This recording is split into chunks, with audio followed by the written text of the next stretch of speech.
Allahabad high court आलुमिनी संपर्कित एक गुरुत्वपूर्ण मामलें स्पष्ट करछन्ते जे प्रत्येक क्षेत्र में स्वामी दरमार 25% भरण पोषण भाव में देवा बाध्यतामूलक नुहे।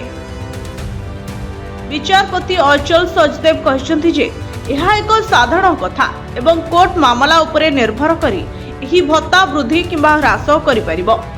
पत्नी आवश्यकता आधार में भरण पोषण निष्पत्ति नेबार अधिकार कोर्ट अच्छे।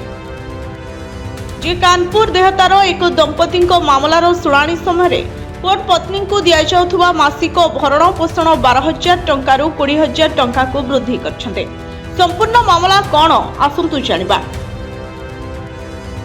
एही मामला कानपुर रो बासिंदा पिंकी जहाकू प्रीति नाम रे मध्य जणा जाय तांको स्वामी जयप्रकाश को सहित जड़ित परिवार कोर्ट पत्नी को 12,000 टंका भरण पोषण देवाकू निर्देश देथिले, किंतु एही परिमाण वृद्धि पाई पत्नी हाईकोर्ट को द्वारस्थ होइथिले। स्वामी एही निर्देश को चैलेंज करथिले। मामलार शुणाणी परे अलाहाबाद हाईकोर्ट प्रति मासरे भरण पोषण परिमाण को 20,000 टंका को वृद्धि करथिले। विचारपति अचल सचदेव को अध्यक्षतार गठित खंडपीठ उल्लेख करछन्ति जे सुप्रीम कोर्ट को निष्पत्ति रे कहा जायछि जे छाड़पत्र परे पत्नी को भरण पोषण पाइबार अधिकार शेष हुए नहीं। जदि से रोजगार करने किंबा पुनः विवाह करने अक्षम हुंते यह आहुरी मध्य कह जायछि जे भरण पोषण केवल पत्नी को बंचिबा पई नुहे बरं सम्मानर सहित जीवन यापन करिवार क्षमता पई।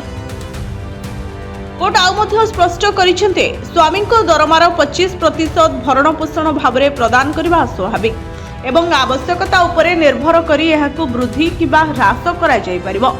कारण एही मामला रे स्वामी को दरमा 86,674 टंका आसला एवं काट परे यह 67,043 टंका को आसला। निम्न अदालत तथ्य को विचार न करी भरण पोषण निष्पत्ति नेइथिले।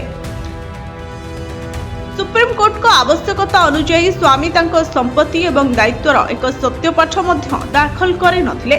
एही कारणरू कोर्ट जुलाई 10 तारिख रे तांको निष्पत्ति रे पत्नी को भरण पोषण भत्ता वृद्धि करथिले, जहा द्वारा से एक आरामदायक एवं मर्यादापूर्ण जीवन यापन करि परिबे। रिपोर्ट सोना न्यूज।